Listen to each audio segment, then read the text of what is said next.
ojo ke angso duo, janganlah lupa memakai topi. Marilah hai kawan kita simak Seloko, podcast terkini KPPN Jambi. Assalamualaikum warahmatullahi wabarakatuh.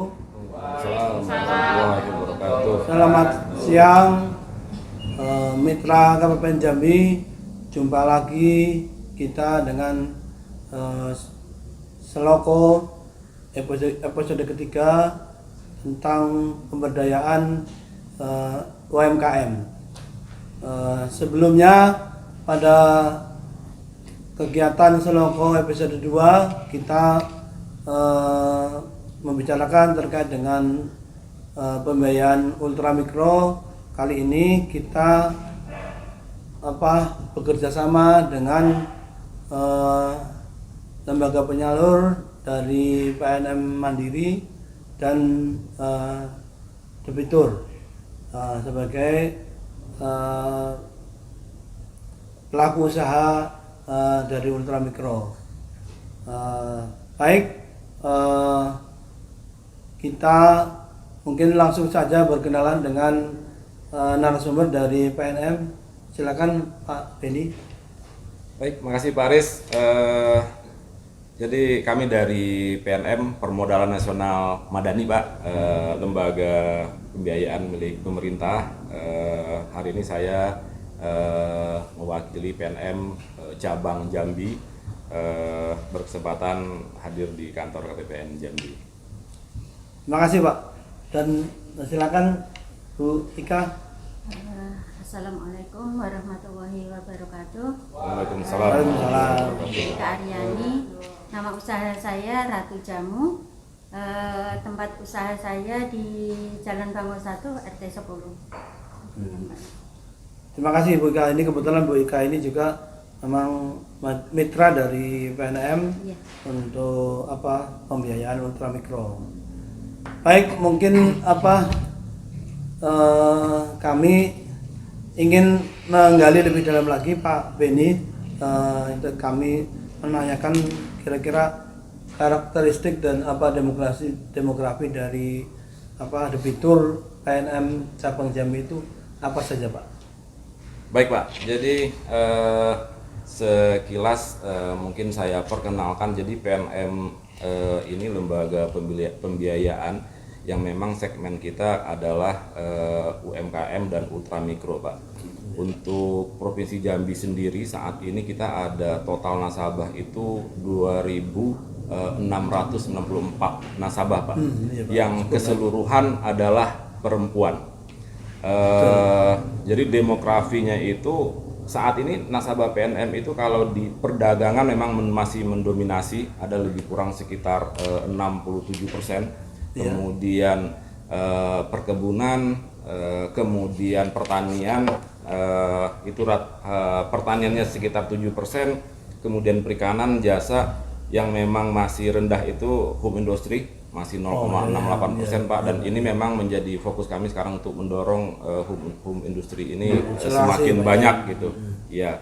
Kemudian untuk jenis kelaminnya sudah bisa dipastikan itu semuanya adalah perempuan, Pak. Mayoritas terbesar ya Pak ya? Hampir semuanya perempuan, karena perempuan. memang perempuan ini punya waktu yang lebih banyak dan di maintainnya lebih gampang, Pak. Oh, bisa untuk lebih kemudian juga untuk berkeluarga lebih besar juga, ada sekitar 94% itu sudah menikah. Oh, betul. Kemudian yang belum menikah, ini ya. Ya pelakunya, nasabahnya, iya. Kemudian ada yang janda cerai mati dan cerai hidup itu sekitar 1,16%. Oh, betul ada. Kalau untuk Provinsi Jambi kita ada 68 kantor unit, Pak. Dibantu sama lebih kurang 985 petugas kami di lapangan. Oh, cukup banyak juga ya Pak ya untuk yang concern dengan pemberdayaan UMKM ini ya Pak ya. Iya.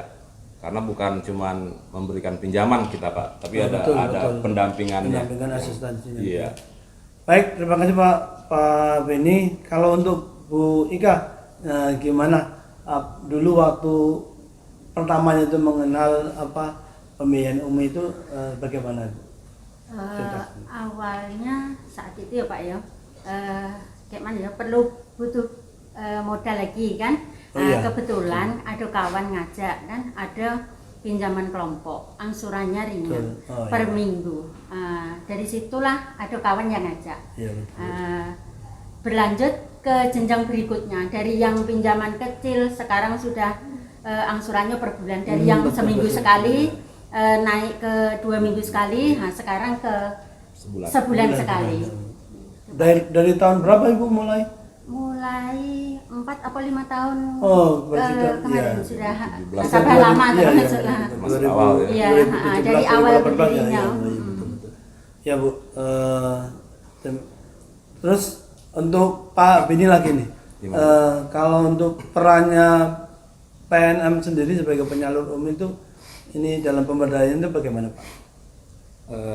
Jadi kita memang lembaga pembiayaan non bank ya Pak ya. Betul, LKPB ya. Jadi PNM kita prinsipnya itu memang amanahnya kita adalah untuk nasabah prasejahtera Pak. Dengan kalkulasinya ataupun scoringnya, ketika nasabah itu sudah bukan kategori prasejahtera lagi, PNM nggak masuk di situ Pak. Jadi yang memang kita biayain itu yang prasejahtera paling rentan bawah ya, Pak. paling paling rentan. rentan miskin dan memang di bawah. Kita berikan pembiayaan itu khusus kepada perempuan dan disesuaikan dengan analisa di internal kita, dan itu bertahap. Mulai dari 2 juta, 3 juta, 5 juta, sampai 7 juta. Kemudian itu tadi disampaikan sama Bu Ika, ada yang bayarnya per minggu, kemudian per 2 minggu, kemudian ada yang per bulan. Di samping memberikan pembiayaan, sebenarnya kita kasih itu 3 modal Pak. Jadi ada modal finansial, yaitu berupa uang, kemudian ada modal intelektual, karena setiap 2 bulan di satu unit kita lakukan pelatihan dan pendampingan dengan tema-tema yang menyesuaikan, mulai dari perizinannya, kemudian menambah wawasan untuk produk, misalnya yang tadinya belum bisa bikin bolu berbahan pisang, itu kita ajarin bikin bolu berbahan ya pisang. berarti kualitasnya juga ini ya Pak yang bisa ke perizinan tadi, ke NIB, PIRT, sampai ke halal, kemudian juga masuk ke packagingnya, kemasannya, itu kita berikan pelatihan dan pendampingan secara intensif. Kemudian mohon maaf Pak, untuk syaratnya itu gimana Pak? Syaratnya itu gimana untuk menjadi debitur? Untuk menjadi nasabah, Iya. untuk menjadi nasabah sebenarnya syaratnya yang benar-benar mutlak itu prasejahtera sih Pak. Jadi ketika ada masyarakat yang memang sudah nggak prasejahtera, tim kami tidak akan memberikan pembiayaan. Jadi kalau secara dokumen ada KTP, data diri lah, kartu keluarga, buku nikah, surat keterangan domisili bagi yang memang KTP-nya itu bukan setempat. Karena memang segmen ultramikro ini rentannya berpindah-pindah, usahanya cepat berganti-ganti Pak. Kalau secara dokumen, Betul, iya. kalau secara dokumen persyaratannya sangat ini ya Pak ya, mudah sangat sekali, mudah. Pak. Iya. Ya. Kemudian kembali ke Bu Ika ini, kalau Bu Ika istilahnya perhatikan kira-kira manfaat ataupun dampak pembiayaan ultramikro itu apa saja yang Ibu rasakan dulu? Kalau yang saya rasakan setelah mengenal PNM ya Pak ya, banyak sekali manfaatnya, karena PNM bukan cuma memberikan modal, seluruh pengembaliannya ya memang cuman bertahap, pun bunganya kecil. Ketika saya dapat pinjaman modal itu, saya kembangkan lagi untuk ke usaha tuh. Jadi ketika usaha saya berjalan, saya bisa mengembalikan pinjaman itu. Jadi manfaatnya besar sekali Pak. Terima kasih Ibu. Kalau memang ini istilahnya secara langsung bisa dirasakan ya Bu ya, oleh Bu Ika ya. Kembali ke Pak Beni Pak. Ini kalau istilahnya ada cash eh, gagal bayar bagi debitur itu sebenarnya bagaimana Pak ininya? Ada kasus seperti itu? Ya, jadi memang kembali lagi kita bermain dengan resiko yang sebenarnya bisa terukur Pak. Tapi kalau dikatakan PNM saat ini concern di ultramikro, pembiayaan prasejahtera sebenarnya itu adalah kalau dibandingkan sudah masuk antitesis perbankan sebenarnya Pak, karena yang kami biayain itu yang memang ekonomi bawah, Paling terbawah ya Pak ya. kemungkinan gagal bayarnya tentu ada, apalagi kalau dibandingkan dengan pembiayaan besar risiko lebih rentan di ultramikro. Tapi dengan adanya pendampingan yang sangat ketat dan intens Pak, jadi setiap minggu itu ada pertemuan Pak, setiap 2 minggu ada pertemuan, setiap bulan ada pelatihan. Ketika ada nasabah yang gagal bayar itu hampir didominasi kalau nggak nasabahnya meninggal, kalau nggak kabur Pak. Tapi kalau nasabah masih ada di tempat, bisa kami lakukan restrukturisasi, bisa kami kawal tuh kendala di usaha-usaha yang permasalahannya itu di mana, apakah di pasar atau di kemasan misalnya kan, atau di perizinan yang tidak bisa tembus sampai ke minimarket katakanlah begitu, atau ke pasar digital. Nah kami juga berikan pelatihan itu tuh Pak. Memang kesulitan ketika berhadapan dengan ibu-ibu prasejahtera, mulai pengenalan dengan sosial media, pengenalan dengan marketplace, tapi dengan didorong terus, dengan dikawal terus, si nasabah atau ibu-ibu ini juga ternyata terbuka Bisa dengan juga hal ya, yang begitu. iya. Bisa masuk jadi, ke dalam digital market gitu iya, ya Pak ya. kalau misalnya gagal bayar tadi ya, langkah-langkah penanganan dari kami tentunya tetap diupayakan ya, misalnya diperkecil salah satunya itu. Begitu Pak ya. Berarti memang sudah kita Skemanya. ya sudah kita antisipasi dengan terkait dengan gagal bayar itu ya Pak ya. Tapi secara keseluruhan pencapaian PNM baik nasional ataupun Provinsi Jambi, non performan loan kita atau NPL kita itu relatif sangat kecil Pak. Kalau untuk Jambi 0,19%. Oh ya, berarti dari di total bawah 1% ya Pak, berarti 1%, Pak. sangat inilah. Iya. Performanya sangat baik. Kita ke Bu Ika lagi istilahnya. Kalau menurut Bu Ika, istilahnya kendala untuk pengembangan usahanya kalau sekarang itu apa Bu? Kendala terbesarnya Bu? Kalau kendala saya tuh mengenalkan produk saya ke kaum milenial Pak. Nah, itu betul susah sekali, ya. karena Betul. mengenalkan minuman jamu Mengemas itu ya, Bu, ke ya, kaum muda tuh susah, perlu betul. edukasi lagi. Iya. Karena begini Pak, kebanyakan milenial kan sukanya minuman yang modern. Iya, instan ya Bu ya. Itu, kalau mengenalkan jamu ini memang agak susah. Nah, itu kendala saya. Jadi mungkin salah satunya nanti kalau di endorse sama milenial juga, mungkin milenial bakal tertarik tuh. Betul itu Pak ya.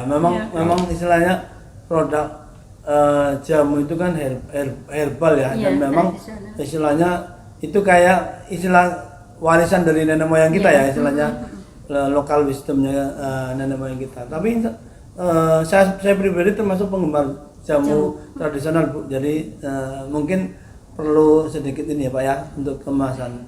Terus kalau dengan kondisi itu gimana Pak strategi pembinaannya dari pelatihan? Dari yang disampaikan tadi saya langsung nangkep tuh. Betul. Apa kira-kira yang dilakukan gitu, yang harus kita lakukan. Salah satu tadi saya nangkep ibu kesulitan mengambil pasar atau menembus pasar milenial.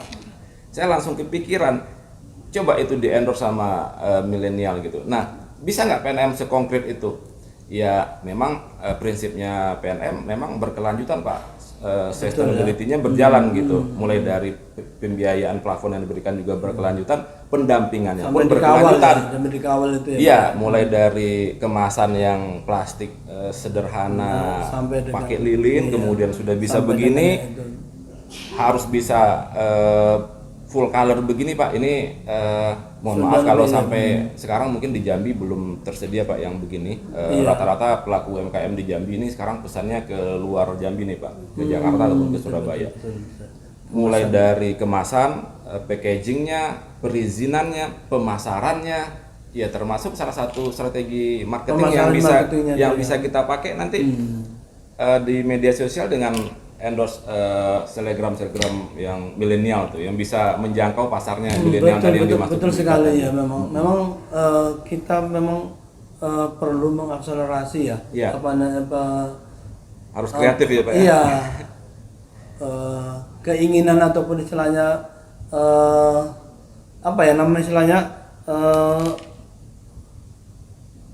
kemauan pasar itu yang mau kita sesuaikan agar produk yang kita tawarkan ataupun dari UMKM itu menjadi kompetitif, dalam artian bisa diterima dengan baik, dan mudah-mudahan bisa meningkatkan usahanya ya ke depannya, karena dengan semakin bisa meningkat usahanya, ekonomi keluarga dan kesejahteraannya akan. Kalau untuk Ibu, menurut Ibu pelatihan seperti apa sih Bu yang paling efektif ataupun yang dibutuhkan itu? Sebenarnya bukan pelatihan ya. Kalau pelatihan tuh sering lah Intan PNM ngasih pelatihan kami setiap bulannya tuh ada Pak. Yeah. Yang kami perlukan sekarang nih lebih ke mana ya, mengenalkan tuh tadi. Lebih ke pendampingan lagi pihak yang lebih meluas lagi mengenal minuman tradisional ini tadi. Betul. Jadi iya, lebih ke mempublikasikan hasil itunya ya Bu ya. Iya. Biar lebih banyak dikenal lagi gitu. Memang perlu usaha yang lebih baik lagi untuk bisa mengenalkan produk kita ya Bu ya. Gitu. Baik Pak Benny sama Bu Ika ya, untuk closing statement kira-kira bisa Bapak memberikan kesimpulan ataupun istilahnya saran-saran apa yang mesti kedepannya Pak? Baik Pak Aris, mungkin dari kami sebenarnya perhatian pemerintah dan perhatian negara terhadap UMKM sudah sangat besar sekali Pak, dan terus bertambah gitu dari dukungan dari pihak manapun. Harapan dari pelaku UMKM juga sudah sama-sama kita dengar tuh. Jadi kalau dikasih modal tapi dilepas ya ujung-ujungnya uang itu habis konsumtif dan nggak produktif gitu. Betul, kemudian diberikan pelatihan yang lebih konkret, mungkin yang dimaksud Bu Ika tadi, lebih pasarnya itu lebih terbuka lagi, konsumennya itu lebih nambah lagi, sehingga produksinya juga dengan sendirinya akan nambah gitu. Ya, Pak, ya. Begitu produksi nambah, mungkin tenaga kerja bisa terserap lagi tuh, sehingga secara mata rantai kesejahteraan masyarakat tuh akan terangkat. PNM concern juga dan fokus sekali di situ, berkelanjutannya akan kita terus tambahkan. Pembiayaannya, modalnya akan terus kita tambah, dan untuk pemasarannya, target pasarnya tetap kita bantu untuk menyentuh sampai ke seluruh target pasar lapisan lah, intinya begitu. Dan untuk PNM saat ini sudah hadir di 11 kabupaten kota di Provinsi Jambi, dengan tadi total karyawannya sekitar 985. Karena kami terus ekspansi dan berkembang Pak, PNM membuka kesempatan untuk anak-anak muda yang saat ini mau itu tamatan SMA, SMK ataupun kuliah untuk bisa bergabung di PNM Pak. Karena kita sama-sama bantu berdayakan masyarakat, untuk terutama yang di UMKM ini Pak. Baik, terima kasih Pak Benny. Kalau untuk Ibu, kira-kira harapannya apa Bu untuk yang sekarang ini Bu? Kalau harapan saya lebih banyak lagi kantor-kantor dinas yang merangkul untuk memperkenalkan produk kami. Stakeholdernya dari saya berterima kasih juga kepada KPPN yang telah merangkul kami, mengundang kami untuk memperkenalkan produk kami kan. Nah, jadi harapannya itu tadi ke depan lebih banyak lagi yang memfasilitasi produk UKM lain gitu nah Pak. Supaya lebih dikenal lagi Bu. Betul, lebih betul, bagus betul, ya. lagi ke Iya. depannya. Saya rasa insya Allah itu akan kami sudah galakan, mudah-mudahan dari kedepannya itu program kita juga sebagai Kemenkeu 1 kita akan lebih melakukan pemberdayaan lagi dengan teman-teman di UMKM. Itu saya rasa kesempatan podcast kita kali ini. Sekali lagi terima kasih kepada Pak Beni dan Bu Ika. Saya akhiri. Assalamualaikum warahmatullahi wabarakatuh. Waalaikumsalam warahmatullahi wabarakatuh. Terima kasih Pak. Sama-sama Pak Res.